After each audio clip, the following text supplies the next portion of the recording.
तो आज हम पेश हैं आपके लिए एक साइंस फिक्शनल हॉरर मूवी लेकर। इस मूवी का नाम है हॉलो मैन 2। इस मूवी में हम देखते हैं कि कैसे एक साइंटिफिक केमिकल एक इंसान को इनविजिबल बना सकता है। तो बिना देरी के स्टार्ट करते हैं आज की मूवी। और मूवी के स्टार्ट होते ही सीन पर हमें दिखाया जाता है कि एक बहुत बड़े से हॉल में एक बहुत अच्छी पार्टी चल रही है। अब यहाँ हमें एक आदमी दिखाया जाता है जो कि एक साइंटिस्ट है। इसका नाम डेविन विलियर्स होता है। हम देखते हैं कि यह साइंटिस्ट किसी औरत से कर रहा था, लेकिन तभी अचानक उसे पीछे से कोई धक्का देता है जो दिखाई तो नहीं देता लेकिन उसे महसूस होता है। अब यहाँ यह इनविजिबल मैन उस साइंटिस्ट को खींचते हुए सीधे वॉशरूम की तरफ लेके जाता है। यहाँ यह वही आदमी है जो इनविजिबल हो चुका है और जिस पर पूरी स्टोरी डिपेंड करती है। तो जैसे हम देखते हैं कि वह साइंटिस्ट को खींचकर बाथरूम की तरफ लेकर जाता है, वह बाथरूम पर ले जाकर उस साइंटिस्ट से पूछता है कि मुझे बफर चाहिए। अब इनविजिबल मैन की डिमांड पे डेविड बोलता है कि बफर एक जगह पर बंद है जहाँ पर कोई भी आ जा नहीं सकता है। बफर एक ऐसी चीज है जिससे इनविजिबल मैन विजिबल हो सकता है। अब डेविड कहता है कि एक दूसरी साइंटिस्ट है जिसका नाम है मैगी, वो बफर फिर से बना सकती है। जिस पर इनविजिबल मैन डेविड से कहता है कि ठीक है, यह बात तुम किसी के सामने शेयर मत करना कि मैं यहाँ तुम्हारे पास आया था। डेविड इस पर हाँ बोलता है और जैसे ही इनविजिबल मैन उससे थोड़ी सी दूर जाता है, वह ऐसा समझकर अपने फोन से किसी को इन्फॉर्म करने जाता है। और जैसे ही डेविड अपने फोन से इन्फॉर्म करने चलता है, इनविजिबल मैन उसका फोन छीन लेता है और फोन के रॉड से डेविड का गला काट देता है, जहाँ पर उसकी मौत हो जाती है। अब कुछ ही देर बाद हम देखते हैं कि वहाँ पर दो डिटेक्टिव आते हैं जिनके नाम फ्रैंक और लीजा होता है। अब डिटेक्टिव वहाँ जांच करते हैं और जैसे ही वह जांच कर ही रहे थे कि थोड़ी देर में वहाँ पर military supervisor colonial Gavin Bishop आ जाते हैं, जो कि उस जगह के कर्नल होते हैं। और उनके साथ ही डॉक्टर विलियम रिजनर आ जाते हैं, जो कि रिजनर इंस्टीट्यूट के ऑनर होते हैं, जहाँ पर नई नई खोजें होती हैं। वे सब एक साथ ही काम कर रहे होते हैं। जो आदमी मर जाता है वो भी रिजनर इंस्टीट्यूट में उनके साथ ही काम कर रहा होता है। अब डेड बॉडी को देखकर रिजनर बोलते हैं कि हमारे रिलेशन पेंटागन कंपनी से हैं, तो हो सकता है कि यह डर उसी कंपनी के किसी ने या हमारे किसी दुश्मन ने की होगी। अब इसके बाद यहाँ पर कर्नल बोलते हैं कि यह केस मिलिट्री का है, इसलिए पुलिस का यहाँ पर दखल अंदाजी करने का बिल्कुल भी हक नहीं बनता है। कर्नल की ऐसी बात सुनकर फ्रैंक काफी ज्यादा गुस्सा हो जाता है। वह सोचता है कि रिजनर और पेंटागन कंपनी वाले मिले हुए हैं। अब दूसरे सीन में दिखाया जाता है कि दूसरी साइंटिस्ट डॉक्टर मैगी डेटन के ऊपर खतरा होने की वजह से रिजनर इंस्टीट्यूट का ऑनर उन्हीं दो डिटेक्टिव को उनकी प्रोटेक्शन के लिए हायर कर लेता है। और फ्रैंक और लीजा मैगी की प्रोटेक्शन के लिए उसके घर पर रुक जाते हैं और आसपास सामान को चेक करने लगते हैं। अब जब वे लोग घर को चेक कर रहे होते तभी उन्हें पता चलता है कि उस घर के स्टेयर्स काफी पुराने हो चुके हैं, जिसकी वजह से अगर कोई भी इंसान उन स्टेयर्स पर पैर रखा है तो हमें जानकारी हो जाएगी। हम देखते हैं कि रात हो जाती है और दोनों ही डिटेक्टिव घर के बाहर पहरा देने लगते हैं। भी दिखाया जाता है कि वह इनविजिबल मैन भी उसी जगह पर मौजूद होता है, वह भी वहीं आसपास ही घूम रहा होता है। अब एक दूसरा सीन स्टार्ट होता है जहाँ पर दो कपल दिखाए जाते हैं। वह कपल अपने प्राइवेट मोमेंट्स को कैप्चर कर रहा होता है और वीडियोग्राफी भी कर रहा होता है। जब वो दोनों वीडियो बना रहे होते हैं तभी वह इनविजिबल मैन उस लड़की के सामने से गुजरता है। इसे देखकर लड़का चौंक जाता है। यहाँ हमें यह पता चलता है कि इनविजिबल मैन को हम नाइट विजन से भी देख सकते हैं। अगले सीन में हम देखते हैं कि मैगी की सिस्टर हैदर स्कूटी से उसके घर पर आती है। हैदर मैगी से बहुत ही ज्यादा रूड होती है। इसका रीजन था कि मैगी उससे कुछ छुपा रही होती है। फिर मैगी से बात करने के बाद हैदर वहाँ से चली जाती है। इसके बाद लीजा मैगी की बिल्ली को घर के अंदर छोड़ने जाती है और उसके साथ ही इनविजिबल मैन भी घर के अंदर एंट्री कर लेता है। अब जैसे ही इनविजिबल मैन मैगी के रूम की तरफ जाने लगता है तो वह स्टेयर से होकर जाता है और स्टेयर से जाने की वजह से लीजा को यह पता चल जाता है कि घर पर कोई आ चुका है। अब लीजा काफी ज्यादा सावधान हो जाती है और वह अपनी गन निकाल लेती है। लीजा इनविजिबल मैन की तरफ देख ही रही होती है, तभी इनविजिबल मैन अपने लैंप से लीजा के ऊपर हिट कर देता है। अब जैसे ही वह लीजा को हिट करता है तो घर में सभी को जानकारी जाती है कि घर पर कोई आ गया है। अब फ्रैंक भी घर के अंदर आ जाता है। फ्रैंक लीजा को हॉस्पिटल ले ही जा रहा था कि रास्ते पर उसकी डेथ हो जाती है और मैगी के घर की तरफ मिलिट्री वाले भी आ जाते हैं। अब वे लोग नाइट विजन से उस इनविजिबल मैन को ढूंढने लगते हैं और उसे मारने के लिए पूरे घर पर फायरिंग स्टार्ट कर देते हैं। जब फ्रैंक बाहर आता है तो उसे पता चलता है कि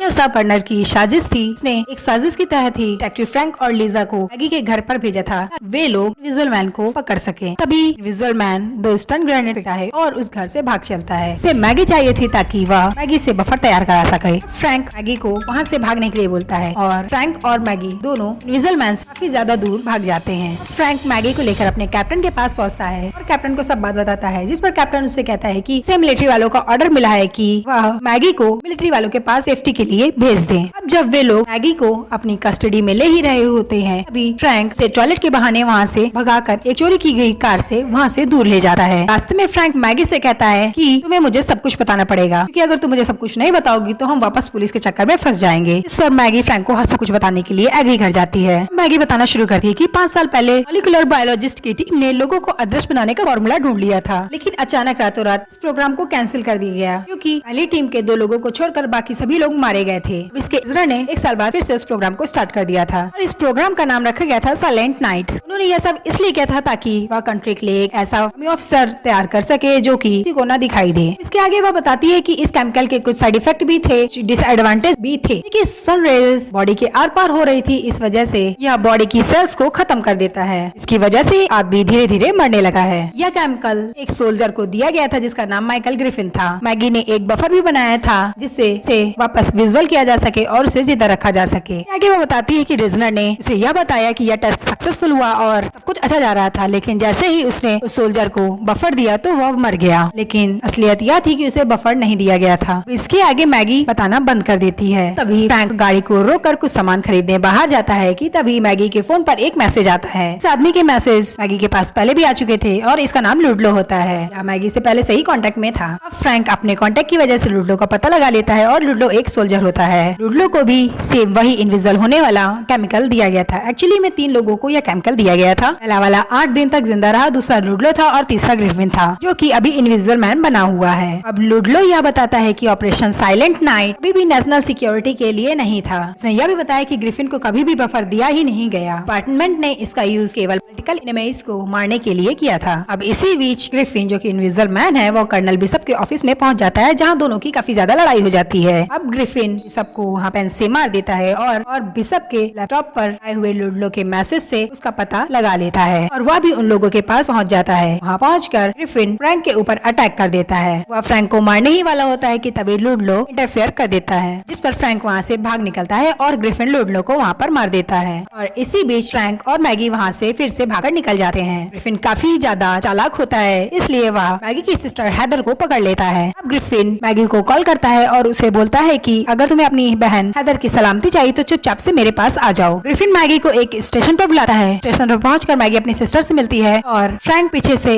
नाइट विजन की हेल्प से ग्रिफिन पर नजर रख रहा होता है। और तभी ग्रिफिन वहां अचानक से आ जाता है और मैगी को खींचकर एक स्टोर रूम की तरफ ले जाता है। अब इसके साथ ही साथ पुलिस वालों को यह इन्फॉर्म किया गया था कि फ्रैंक को जहाँ कहीं भी देखे उसे सीधे अरेस्ट कर ले। स्टेशन पर एक सिक्योरिटी गार्ड की फ्रैंक के ऊपर नजर पड़ जाती है और वह कॉल कर रिजनर को फ्रैंक के बारे में बता देता है कि फ्रैंक यहाँ स्टेशन पर मौजूद है। फ्रैंक हैदर के पास जाता है और उससे पूछता है कि वे लोग कहाँ गए, जिस पर हैदर उसे स्टोर रूम की तरफ इशारा करती है और फ्रैंक भी स्टोर रूम की तरफ पहुंच जाता है। वहाँ देखते हैं कि ग्रिफिन मैगी को भी वह केमिकल वाला इंजेक्शन इंजेक्ट करने की कोशिश करता है, लेकिन तभी उसकी नजर फ्रैंक पर पड़ती है और फ्रैंक के आने से ग्रिफिन काफी ज्यादा गुस्सा हो जाता है और गुस्सा होने की वजह से वह इंजेक्शन वहीं पर गिर जाता है और वह मैगी को वह इंजेक्शन नहीं दे पाता है। ग्रिफिन फ्रैंक को बहुत मारता है और इसके बाद वह मैगी को वहाँ से लेकर भाग जाता है। फ्रैंक जैसे ही बाहर आता है तो रिजनर के गार्ड चारों तरफ से फ्रैंक को घेर लेते हैं। फ्रैंक बुरी तरह से फंस जाता है और वह स्टोर रूम की तरफ वापस अंदर भाग आता है और वहाँ पड़े उस केमिकल के इंजेक्शन को देखता है और उसे उठाकर वह अपने बॉडी में इंजेक्ट कर लेता है। फ्रैंक गायब हो जाता है और गायब होकर वह रिजनर को मारने की कोशिश करता है, पर रिजनर उससे बचकर जैसे ही पीछे की तरफ हटा है तो एक कार से का एक्सीडेंट होता है और वह खुद ही मर जाता है। इसके बाद अगले सीन में दिखाया जाता है कि ग्रिफिन मैगी को लेकर उसके पुराने कॉलेज की लेबोरेटरी में ले जाता है और वहाँ उसे बफर रेडी करने के लिए कहता है। अब जैसे ही मैगी बफर को तैयार कर लेती है तो ग्रिफिन उससे कहता है कि इस बफर का पहला डोज तुम लोगी, इसलिए मैं यह देखना चाहता हूँ कि तुमने इस बफर में कुछ मिलाया तो नहीं है। मैगी बफर का पहला इंजेक्शन खुद के इंजेक्ट करती है, इसके बाद दूसरा डोज ग्रिफिन को इंजेक्ट कर देती है। अब इसके बाद ग्रिफिन मैगी को मारने की कोशिश करने लगा है, लेकिन तभी यहाँ पर फ्रैंक आ जाता है। फ्रैंक ग्रिफिन को भी मारने लगता है क्योंकि फ्रैंक ने वह केमिकल वाला इंजेक्शन खुद के इंजेक्ट किया था, इसलिए अब वह भी एक इनविजिबल मैन बन चुका होता है। इनविजिबल होने की वजह से ग्रिफिन फ्रैंक को देख नहीं पा रहा होता है। अब लड़ाई के दौरान ग्रिफिन विंडो से नीचे गिर जाता है और बाहर गिरते ही ग्रिफिन अपने ऊपर से कपड़े हटा देता है और वह भी वापस इनविजिबल हो जाता है। अब ग्रिफिन फ्रैंक को पाइप से मारने लगता है और फ्रैंक बेहोश होकर गिर जाता है। अब ग्रिफिन मैगी को मारने जाता है और जैसे ही वह मैगी को मारने जाता है तभी वह विजिबल होने लगा है। मैगी ग्रिफिन से कहती है कि मैंने बफर में चूहे मारने की दवाई मलाई थी, जिससे खून पतला होने लगा है और धड़कने तेज होने लगी है। ग्रिफिन मैगी को मारने जाता है कि तभी फ्रैंक पीछे से आता है और ग्रिफिन को गिरा देता है और फिर उसके पेट में फावड़े से मारकर उसे जान से मार देता है। फ्रैंक मैगी को हॉस्पिटल में ले जाता है जहाँ वह कुछ दिन में रिकवर कर जाती है। हैदर बोलती है कि फ्रैंक का कुछ पता नहीं लग पाया है और मैगी खुश होती है कि वह मुझे कहीं न कहीं से ढूंढ ही लेगा, क्योंकि वह जानती थी कि वह विजिबल होने के लिए मेरे पास ही वापस आएगा। अब हमें मूवी के लास्ट सीन में दिखाया जाता है कि हॉस्पिटल के बाहर जैकेट पर एक इनविजिबल मैन खड़ा है और यह और कोई नहीं बल्कि फ्रैंक होता है और इसके साथ ही मूवी का एंड हो जाता है। सो आई होप गाइस कि आपको मूवी का यह एक्सप्लेनेशन पसंद आया होगा। अगर वीडियो पसंद आया तो लाइक करें, शेयर करें, कमेंट करें और आपको नेक्स्ट किस मूवी पर एक्सप्लेनेशन चाहिए कमेंट करके हमें जरूर बताएं।